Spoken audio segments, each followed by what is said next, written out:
لا إله إلا الله. قال الله سبحانه وتعالى في كتابه العزيز: أعوذ بالله من الشيطان الرجيم.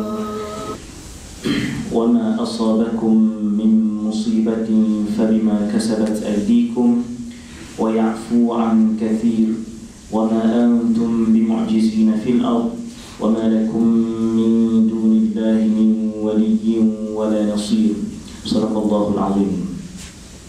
Syukur kita kepada Allah Subhanahu Wa Taala kerana pada hari ini masih lagi kita diberi kesempatan untuk duduk sama-sama dalam majlis ilmu.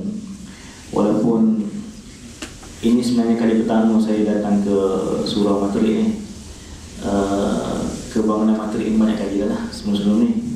Tapi atas urusan dunia mana, urusan akhirat. Jadi unik surau ni, dia macam cakap dengan orang yang mata dia, minta maaf, mata dia juling. Dia cakap tapi semua orang pandang ke sini macam sebab garis dia ke situ kan. Jadi boleh tak duduk tak ikut garis.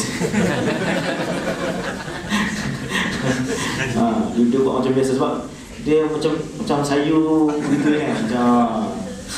Kalau duduk tak ikut garis tu jadi barulah kita duduk depan kan. Bila duduk macam semua duduk menghadap garis masing-masing. Jadi mereka ni dengar saya bercakap ke, duduk tengok dinding ke apa kan. Macam tu. Jadi itu antara keistimewaan surau utama bangunan Matrik ni. Keistimewaan. Yang kedua, langsir tu memang tak boleh buka habis. Sebab dia selain daripada cakap dengan yang penontonnya duduk menghadap dinding, yang penceramah tu menghadap langsir. Jadi kokoklah ada mesyuarat langsir kat belakang kan. Itu yang kita takut tu. Dia selain daripada mesyuarat tiang, mesyuarat tingkap, ada juga mesyuarat langsir. Jadi bila ada mesyuarat langsir ni, maka kita akan dengar bunyi-bunyi anggota mesyuarat langsir lah. Iaitulah para lalat sekalian. Biasanya bunyi mesyuarat langsir ni dia bunyi kuat. Sebab apa? Sebab dia ingat ustaz tak nampak dia. Jadi dia boleh dah mesyuarat kat belakang tu. Bukan nak orang kat seminar, orang tempat lain lah kan? Alhamdulillah, syukur kita kepada Allah SWT. Hari ini kita berjumpa dan tajuk yang diberi kepada saya, sebenarnya penganjur menjemput saya pukul 1 tengah malam tadi. Memang tengah malam sungguh. Musibah tajuk dia. Jadi tengah-tengah malam tu, tengah duduk tidur, orang kejut kata kuliah zuhur Ustaz. Musibah sungguh. Satu. Yang kedua, bila sampai mic pula tak hidup. Musibah nombor 2. Jadi bersesuaianlah dengan tajuk kita hari ini, iaitulah musibah. Musibah ni tuan-tuan, satu perkataan yang asal daripada bahasa Arab, yang mana diguna juga dalam bahasa Melayu. Banyak perkataan-perkataan Arab yang kadang-kadang sudah sinonim dalam kehidupan kita orang Melayu, yang kadang-kadang kita tak tahu pun itu adalah bahasa Arab. Sama juga dengan bahasa Inggeris, kan? Tuan-tuan pernah dengar tak perkataan istilah Tok Perai? Tok Perai? Pernah Tok Perai tak? Orang Kelantan dengan Bahang ni biasa kot. Sebab mereka ni suka biasa dengan laut, nelayan dan sebagainya. Jadi geng-geng nelayan ni bila naik ke Kuala, ke Pengkalan, ke jeti, ikan-ikan yang ditangkap tu akan dibeli dulu oleh sekumpulan orang yang namanya Tok Perai. Tuan-tuan tahu tak Tok Perai itu asal perkataannya apa? Tok Perai ni tuan-tuan, asalnya daripada perkataan Inggeris yang berbunyi enterprise. Sebenarnya enterprise, ilmu tau ni tu. Sebab nelayan-nelayan ni mereka bergerak secara amatur, tidak ada syarikat-syarikat yang ditubuhkan, dan mereka bergerak atas dasar kapasiti individu di menangkap ikan. Jadi bila naik ke jeti ni, adalah geng-geng yang ada syarikat ni, yang dikenali sebagai enterprise ni, pergilah beli menjadi orang tengah supaya dia boleh pergi jual di market yang terbuka. Jadi golongan enterprise ni, orang Melayu kita susah nak sebut enterprise. Tok Perai lah paling senang saya. Itu asal dia. Jadi banyak perkataan-perkataan yang mana asalnya adalah perkataan bukan bahasa Melayu, tapi telah dimelayukan dan digunakan dalam kehidupan kita, yang akhirnya kita pun tak tahu daripada mana asal usul perkataan tersebut. Termasuklah juga perkataan yang kita nak bincang hari ini, iaitulah musibah. Musibah ni juga diguna oleh orang-orang yang kadang-kadang nak maki hamun orang, dia guna musibah juga. Musibat ni kan. Musibat dia buat T je ke belakang. Hilang H tu ganti dengan T, jadi musibat. Macam lahanat. Lahanat kan. Lahanat tu sebenarnya laknat. Laknatun. Dan banyak lagi lah perkataan-perkataan yang kalau kita kaji perkataan ni seronok sebenarnya kan. Saya asalnya daripada Kelantan. Banyak perkataan-perkataan Kelantan ni asal daripada perkataan bahasa Arab. Dah jadi kuliah bahasa pula ni kan.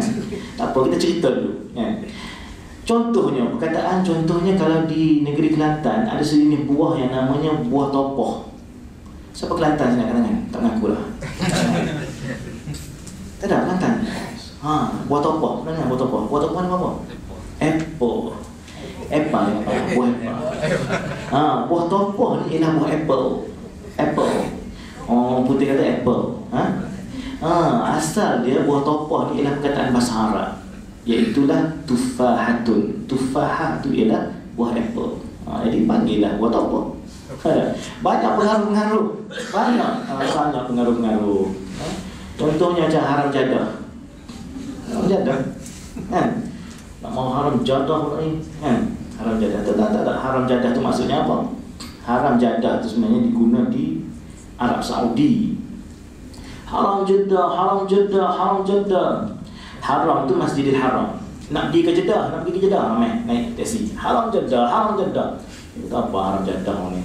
Kan? Haram Jeddah. Banyak perkataan yang kadang-kadang disalahguna menyebabkan kita lari maksud dan sebagainya. Contohnya ada seorang namanya Bahlul ni sebenarnya seorang cendekiawan di zaman khilafah, tak salah saya Abbasiyah ke apa. Bahlul, ada makam dia. Kita guna Bahlul ni orang yang tolol lah. Ni Bahlul sungguh. Bahlul ni orang alim dulu rupanya.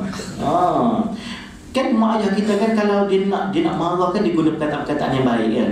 Bertuah punya budak kan. Nak kata nakal lah, nakal betul ada nakal ni. Panjat tingkap, panjat dinding, bertuah punya budak turun kan. Bertuah maksudnya didoakan supaya budak ni jadi bertuah. Bukanlah budak tu bertuah dengan naik dinding tu. Nak katanya dia guna perkataan tu sebagai mafhum mukhalafah. Jadi banyak perkataan-perkataan yang kalau kita guna sebenarnya orang tua ni dia lebih bermujamalah. Dia pandai bermain bahasa sehingga benda yang buruk pun diungkapkan dengan perkataan yang baik supaya akhirnya dia menjadi doa. Okey. So itu mukadimah. Balik kepada perkataan musibah tadi.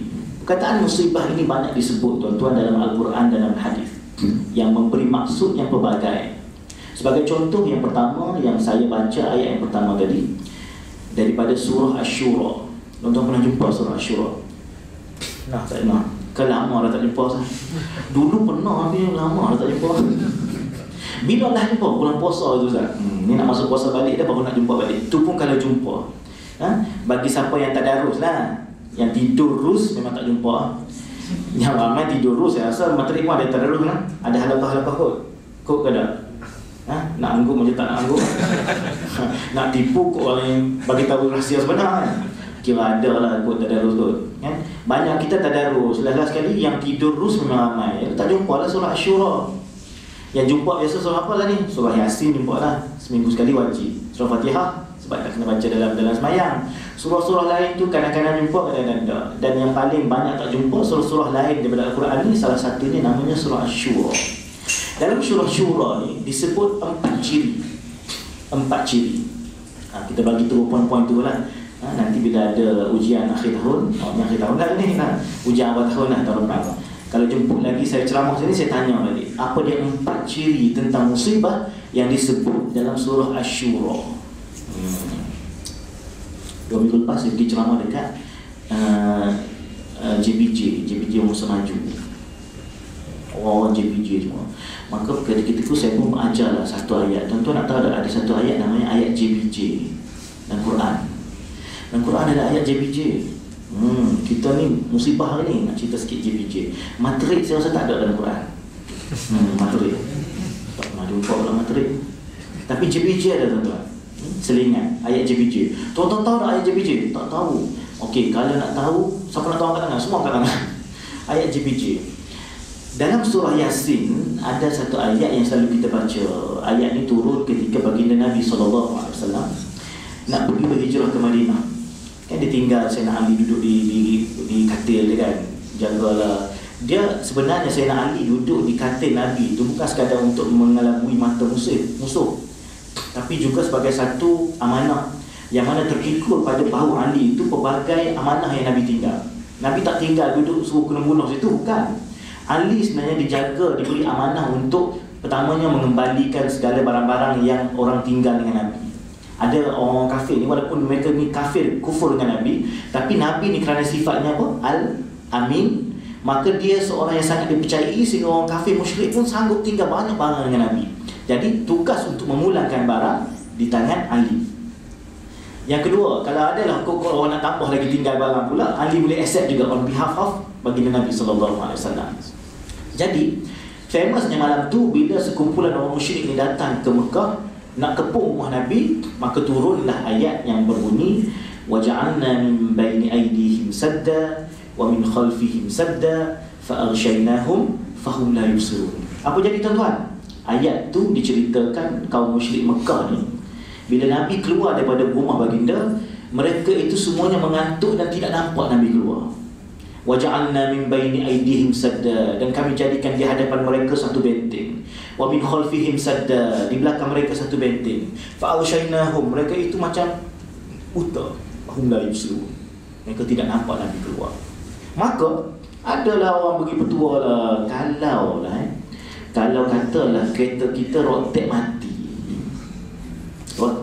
meninggal dunia maksudnya, rotek, ataupun insurans dah expired, nak mengelabui mata JPJ, maka bacalah ayat ni.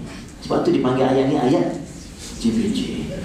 Ceritanya seorang kawan, tak tahu lah cerita betul tidak, dia kata satu hari dia lalu di jalan mana tak tahu, tengok ada roadblock JPJ. Dia pun teringat Ustaz Khairul kata baca ayat JPJ. Maka dia pun baca lah, terkemak kami tak pernah baca, maka tu baca A'udzubillahi minasyaitonir rajim waja'alna min bayni aydihim saddan wa min khalfihim saddan fa aghshaynahum fahum la yubsirun. Dia tiup kat rotek. Tuan-tuan jangan tak amal. Turun amal. Maka lalu ditakdir Allah, lalu di roadblock tu JPJ buat macam ni. Jalan. Wah, happy go lucky lah dia kan. Wah, sudah bagus. Ayat sudah mujarah. Punyalah happy sampai dia terhegi-hegi bawa kereta. Tiba-tiba dalam keadaan terhegi-hegi itu, gedekang ada kereta langgar belakang dia sebab dia bawa slow. Lepas tu dia pun keluar lah. Woi, tak nampak ke aku ke depan ni? Minta maaf cik, saya betul-betul tak nampak kereta cik tiba-tiba ada belakang. Maksudnya bukan JPJ yang tak nampak kereta dia, orang lain pun tak nampak sekali. Jadi cerita ni tak tahulah betul ke tidak. Nak cerita kata kadang-kadang kita ni sebab ada setengah-setengah ayat tu kita jumpa sebab kita nak amal sesuatu saja. Ada kadang-kadang kita tanya ayat apa, ayat pengasih tahu sangat, tanya ayat ni tahu sangat, tanya ayat tu tahu sangat, surah ni tahu sangat, tapi kerana tidak baca keseluruhan Al-Quran, tak jumpa surah-surah dan ayat-ayat yang kadang-kadang jadi tidak famous kepada kita. Maka kena berubah. Hari ni kena baca semua Al-Quran daripada awal sampai habis. Dan bila habis, bukan tutup letak dalam almari, baca lagi, maka kita akan jumpa banyak hikmah dalam Quran. Dan satu hikmahnya, apa yang saya sebut tadi, tentang musibah. Pada ayat 30 surah Asy-Syura dan 31 surah Asy-Syura, Allah Ta'ala ceritakan 4 perkara tentang musibah. Jadi hari ni kalau kita nak kait tentang musibah banjir contohnya, nah, hari ni ramai kawan-kawan kita pun ada yang kena banjir. Malam ni saya pun nak, kata apa, bertolak juga ke Pantai Timur, membawa segerombolan jentera-jentera berat, 5,000 berat dengan muatan dan lain-lain, pick-up dan sebagainya, 4-wheel drive, nak bawa, nak bantu sekadar termampu. Maka musibah-musibah begini juga dikira sebagai berkait dengan apa yang disebut oleh Allah SWT dalam Al-Quran. 4 ciri. Yang pertama, وَمَا أَصَابَكُم مِّن مُّصِيبَةٍ فَبِمَا كَسَبَتْ أَيْدِيكُمْ. Dan tidak ada satu pun musibah yang Allah Ta'ala turunkan kepada kamu, wahai manusia, melainkan itu adalah kerana sebab kamu juga pada awalnya. وَمَا أَصَابَكُم مِّن مُّصِيبَةٍ, kami tidak timpakan musibah kepada kamu, satu musibah, bima kasabat aidikum, kecuali itu adalah kerana kamu. Kita cerita konteks banjir, hari ni banyaklah orang buat teori kan. Teori tebang balak, teori tanam padi, teori potong lalang, macam-macam teori. Dan keluar teori ni sejak banjir di Kelantan je. Sebelum ni banjir kat Pahang kat mana tak keluar isu balak-balak ni. Nah, tak tahulah apa makna dan apa niatnya, tak tahu. Tapi begitu, teorinya begitu. Kalau betul, bagus. Kalau tak betul pun tak apa. Tapi nak cerita ni mesti ada sesuatu kerana perbuatan tangan manusia sendiri. Itu cerita musibah tentang banjir yang tak nampak di mata kita, yang tak tahu di luar kawalan kita. Ambil contoh yang kecil, musibah yang menimpa diri kita sendiri. Anak-anak yang tak semayang contohnya. Bima kasabat aidikum, itu musibah. Itu adalah ujian, itu adalah satu kelemahan, itu adalah satu, orang kata apa, malapetaka bagi kita. Kita sendiri lewat semayang contohnya. Zuhur dengan asar tu dah nak bertangkuk lah. Turun semayang zuhur, balik dah asar. Kira 2 dan 1 lah, sekaligus. Tak, musibah. Isteri tak menutup aurat contohnya. Suami-suami tak menutup aurat, banyak juga. Sekarang ni banyak tuan-tuan. Dia cerita tutup aurat ni, ingat kata perempuan saja, lelaki pun kadang-kadang tidak menutup aurat. Apa maksud aurat? Aurat itu ialah sesuatu yang jikalau dibuka, maka dia akan memalukan pemiliknya. Itu aurat. Maka apa yang dibuka kita rasa tak malu, bukan aurat. Macam tu. Telanjang tengah jalan, ramai dah ni. Tak malu Ustaz, biasa. Nak tahu orang tu malu ke tidak, pergi cuba tengok dekat-dekat. Gerno tengok. Kalau orang tu pakai skirt pendek, pergi kat paha dia tengok. Tak pun sentuh-sentuh, mesti dia rasa malu juga akhirnya. Sebab apa? Memang begitu fitrah aurat. Maka bukan aurat ni pada perempuan sahaja, kadang-kadang lelaki pun sekarang ni. Tak tahulah saya nak bagi contoh ke tidak kat sini. Rasa macam tak kenal seorang pun. Nah. Pernah tengok tak Akademi Fantasia? Pernah tengok ke tidak? Tengok tak? Habis dah, siapa juara ni? Tak tahu. Maharaja Omega dah sampai semifinal belum? Belum lagi? Belum? Minggu lepas tema apa? Amboi, dah tahu pada ada apa-apa tak tahu. Amboi, tu. Dia kata ustaz sama apa ni? Maharaja Lawak Mega, apa Mega lagi? Ni, yang orang tua menyanyi. Kelawan Mas. Kelawan Mas. Kelawan Mas, saya pun ingat macam nak masuk juga. Umur sekarang ni baru 36, 4 tahun lagi layaklah masuk Kelawan Mas. Sebab itu saya cuma masuk audition pencetus rumah, tak lulus. Stage 3 out. Ya Rabbi. Yang juara tu Piu Azman tu hari yang sama audition dengan saya. Sama. Saya puas dan mujuk. Saya menyanyi lagu Hindustan, nyanyi lagu yang famous sikit, lagu apa? Daina Faizah yang cerita apa? Cerita suami kunci sotong kan, Ariana Rose. Tak tengok ke? Ya Allah. Macam mana kita nak ajak orang yang tengok cerita tu main semayang, kita tak tahu cerita apa dia tengok. Lagi cerita famous Ariana Rose. Tak tahu. Kena tahu, rugi tak tahu. Heroin comel, cantik. Suami kunci sotong pun boleh tahan juga. Jadi, nak cerita apa tadi? Lelaki. Kadang-kadang kita tengok, kita ingat perempuan sahaja yang buka aurat. Cuba tengok orang lelaki sekarang, macam mana seluar mereka. Nampak tak? Seluar kadang-kadang nampak seketul-seketul, betul tak? Seketul-seketul, kita tak sebut je. Depan, belakang, kiri, kanan, betul tak? Nampak seketul-seketul. Ini orang kata, oh ni fashion sekarang Ustaz. Dah balik semula ke zaman Yankee dulu, ingat tak? Yankee. Kan seluar kecil sampai bawah kan? Itu aurat, tuan-tuan. Aurat. Haram juga hukum dia. Seluar kena longgar. Seluar macam tu nak semayang pun sakit jiwa tu. Sakit jiwa dan raga. Nak rokok okey lagi, sujud nampak habis. Semua belahan-belahan semua nampak. Allah Rabbi, macam mana nak sah semayang macam tu? Nak semayang malu-malu sebab ketat kan? Allah. Dia sepatutnya angkat takbir tu betul-betul. Tapi nak macam mana dah baju body fit, seluar pun body fit juga. Macam mana? Itu bila menampakkan tubuh, maksudnya itu adalah aurat yang mesti ditutup. Aurat untuk ditutup, tuan-tuan, bukan untuk dibalut. Ramai orang kita balut aurat. Tahu balut aurat? Nampak api, perut-perut yang buncit tu nampak, itu balut aurat tu. Nampak kalau macam saya tak apalah, tak kan? Baru sikit nampak, betul Ustaz. Ustaz main ni, main gym. Tu. Padahal tak tahu main mana kan? Tapi nak cerita kadang-kadang aurat itu adalah musibah bagi kita. Itu adalah kerana kita juga bima kasabat aidikum. Bangun pagi subuh lambat, musibah. Subuh ni kalau tak subuh gajah, subuh Syafi'i namanya. Subuh ni ada dua. Satu subuh gajah, yang kedua subuh Syafi'i. Subuh gajah ni dia macam nampak ala-ala naik matahari tu lah. Kalau subuh tu dah nampak bayang sekali, itu subuh Syafi'i. Dia tak tahu pasal apa, tapi memang terkenal lah. Kalau di Terengganu tu subuh Sma'i dia panggil. Subuh Sma'i. Musibah. Musibah bagi kita. Kerana apa? Bima kasabat aidikum. Kamu kena cek diri kamu. Cek diri kamu. Itu moral dia. Bila terjadi musibah, cek balik. Cek balik apa silap kita, apa salah kita, di mana yang tidak kena. Kenapa Allah Ta'ala mengkehendaki musibah pada kita? Kenapa barang kita hilang? Kenapa selalu satu benda yang tak hilang atas meja kita, cermin dia tak hilang. Yang lain semua hilang. Pensel hilang, pen hilang. Mana? Di mana silap dia? Sebut pasal cermin ni, biasanya orang perempuan ada cermin atas meja lah. Tak ada. Orang tak mengaku dah. Lelaki jarang ada cermin. Sebab lelaki ni semuanya berkeyakinan tinggi. Maksudnya tak ada cermin.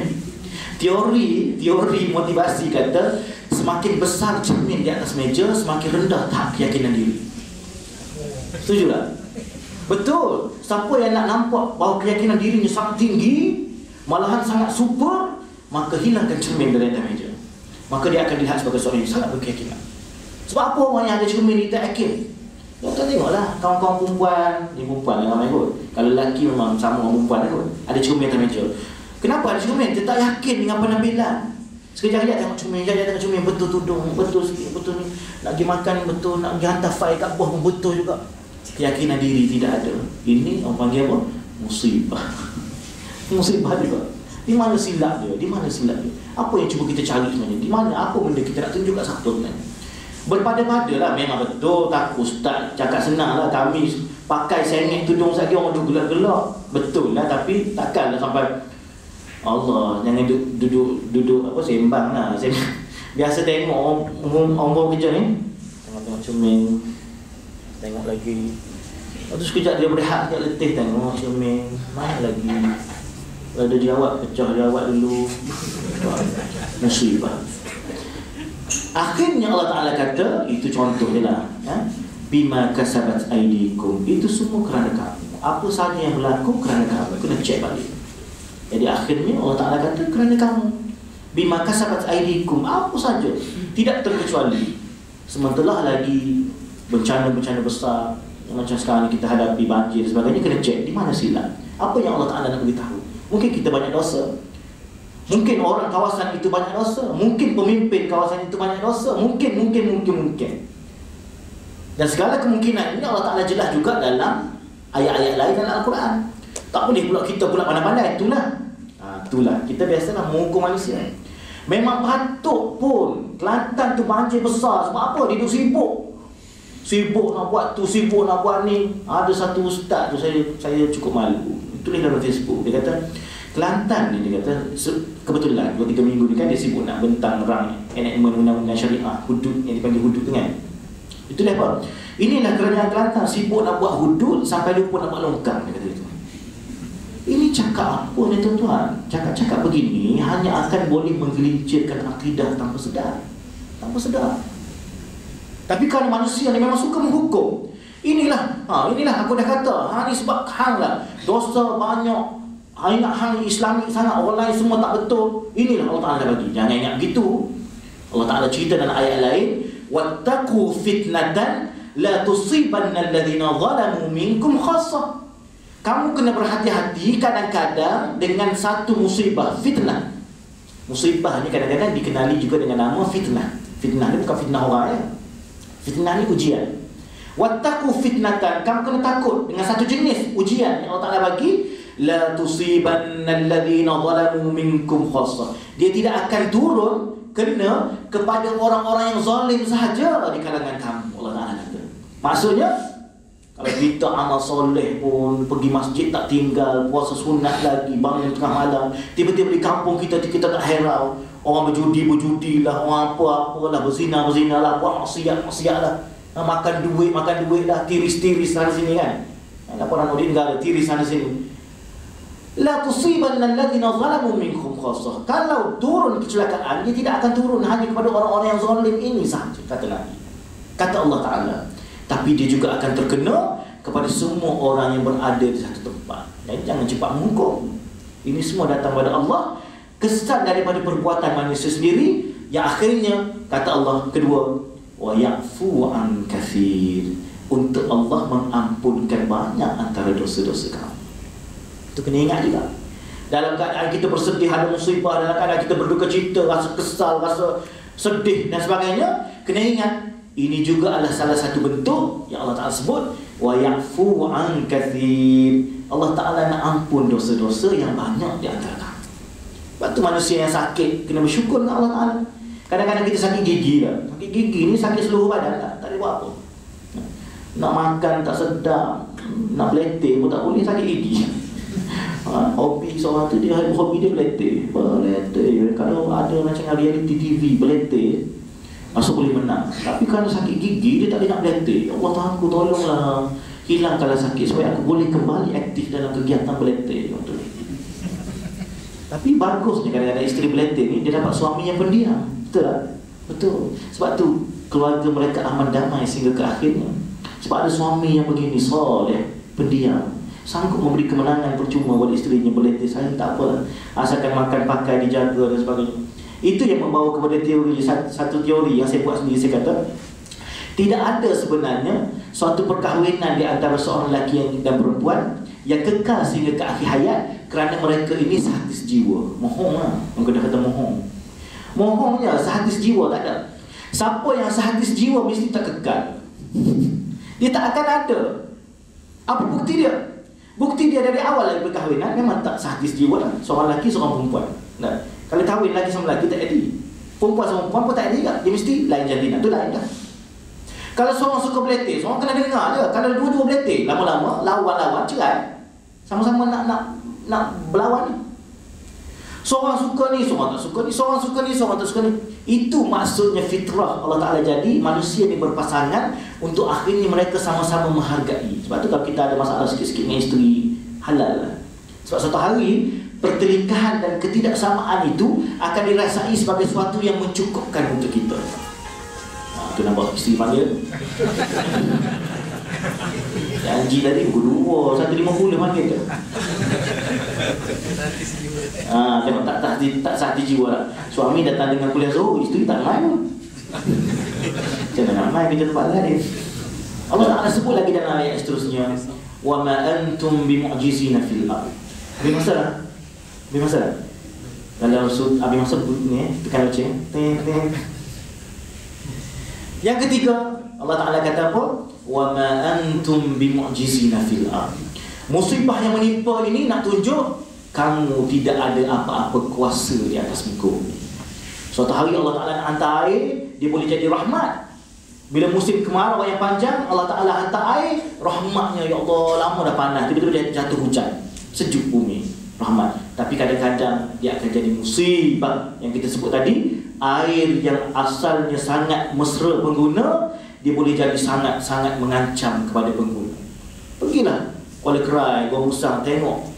Tuan-tuan boleh tengok banyak keajaiban. Rumah duduk atas rumah, kayu balak masuk dalam rumah, kereta duduk atas kereta, kereta duduk bawah rumah, macam-macam yang tidak terbayang oleh mata kita. Kenapa? Wa ma antum bimu'jizina fil ardh. Bila datang musibah, Allah Ta'ala hantar sesuatu, kamu tidak ada daya kuasa lagi datang. Jadi siapa yang ada daya kuasa? Wa ma lahum fil ardi min waliyyin wala nasir. Wa ma lahum min Allah min waliyyin wala nasir. Yang keempat Allah Ta'ala sebut, wa ma lahum min Allah. Tidak ada apa bagi kamu kecuali Allah. Min waliyyin wala nasir, sebagai pembantu dan sebagai penolong kamu. Akhirnya kita kembali kepada Allah. Kembali kepada Allah. Kalau baiklah musibah ini untuk menghapus dosa dan sebagainya, maka kita redha kembali kepada Allah. Kalau tidak baiklah musibah ini, kita minta dengan Allah supaya cepat-cepatlah berhenti dan cepat-cepatlah tidak berulang lagi. Katanya ada gelombang kali kedua dan sebagainya, minta jauh.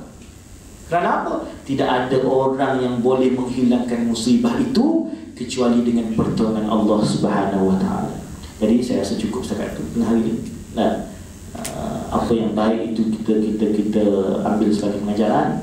Daripada ayat yang pendek ini, daripada surah Asy-Syura 2 ayat ini, Allah Ta'ala cerita 4 ciri tentang musibah yang akhirnya kalau kita berhadapan dengan musibah begini, kalau tak terkena pada kita, suatu hari terkena pada kita mungkin, maka kita akan jadi seorang yang sangat sabar dan akhirnya kita redha dengan ketentuan Allah Subhanahu wa Ta'ala. Jadi saya rasa setakat itu saja. Apa yang baik itu datang daripada Allah Subhanahu wa Ta'ala, apa yang kurang itu datang daripada kelemahan diri saya sendiri. Ada soalan daripada penonton di studio? Ada? Memang tak buka soalan Memang tutup soalan? Boleh buka? Kita buka soalan daripada penonton di studio. Penonton di rumah tak ya? Ada satu surau tu saya nak kongsi. Saya datang surau tu, saya tengok dekat meja, dekat bawah tu dia ada tulis besar, tanyalah ustaz. Saya kata, oh bagus surau ni masuk dalam TV, tanyalah ustaz. Kat sini nak buat rekaman apa, tanya ustaz? Bukan, Al-Kuliah. Dia letaklah tanyalah ustaz, bawah tu ada nombor telefon. Lepas tu tengah-tengah saya buat ceramah, saya kata, bagus surau ni kecil tapi ada rakaman tanyalah ustaz, TV 9 lah. Okay. Bila tengah-tengah ceramah, tiba-tiba ada satu handphone atas meja ni masuk mesej. Saya kata, telefon siapa dah pula ni? Kesian tuan dia, hilang ke apa kan? Bila habis je kuliah tu, jemaah kata, ustaz, kenapa ustaz tak buka telefon tadi? Ada mesej soalan tu ustaz. Oh ya, kau ingatkan? Rupanya tanyalah ustaz tu ialah nombor telefon tu, telefon yang kat atas meja, supaya semua orang boleh tanya tanpa perlu bersuara. Hantar mesej. Hantar mesej, ustaz, cukup ustaz, dah pukul 2 dah ustaz. Hantar mesej. Jadi ustaz baca, oh pukul 2 dah, kena berhenti. Ada jemaah komplain. Jadi boleh juga dibuat kot. Kot sebab surau ni besar, jadi saya mata memandang belakang kerana nak angkat tangan tanya soalan malu. Kan? Jadi elok juga dibuat begitu. Kalau tak buat sini pun buat kat surau rumah masing-masing. Letak satu handphone yang murah-murah je. Handphone yang tak tahulah ada ke tidak lagi, macam sekarang 3 to 10, 3 to 10 kan, yang boleh baling tak pecah kan. Jadi letak tu, jadi orang boleh bertanya tanpa segan silu. Dan line telefon tu diraja oleh surau lah. Handphone tu tak boleh bawa balik, kena letak kat surau. Jadi JK surau je ambil bawa balik, tengok soalan-soalan. Dan kalau boleh kumpul sekali-sekala tanya ustaz balik kan, mungkin boleh buat idea. Jadi bagus juga. Jadi saya pun bagus juga idea tu. Boleh dibuat, maka semua orang boleh dapat manfaat dan akhirnya boleh bertanya tanpa segan silu. Jadi tak ada soalan kot. Tak ada? Cukup tak? InsyaAllah semoga dengan keizinan yang diberi oleh Allah Ta'ala, InsyaAllah kita akan jumpa lagi pada tahun depan kalau ada jodoh. Ini tahun depan lah, nampak lagi. Nampak lagi kalau ada jodoh. Katanya pengurusi tadi kata nak buat forum lah, apa nak jemput. Sebab dia kata masalah surau ni besar, tak ada penghuni, tak ramai. Sebab saya duduk guru tadi, saya kata ramai lagi kot yang tak lepas titian sirat, soal kubur, nak masuk syurga ni. Majlis ilmu ni taman-taman syurga, jadi nak masuk sampai penuh ni ramai lagi kat luar tu. Dia duduk soal kubur lagi, tengah duduk hisap kan. Jadi yang ni, yang awal-awal tadi sampai 3 orang tu mungkin masuk syurga tanpa hisap. Jadi senang masuk. Kan? Jadi mungkin nak meramai, kena jemput lah, contoh macam Nilofa ke kan, Epi Abadi ke, siapa. Jadi kalau dah boleh jemput selebriti macam tu, buat satu forum. Jangan lupa jemput saya seorang, duduk sekali jadi mana. InsyaAllah boleh menambahkan keramaian orang yang datang surau. Wallahu a'lam. Aku lima tasma'un wa astaghfirullahal azim li wa lakum. Assalamualaikum warahmatullahi wabarakatuh.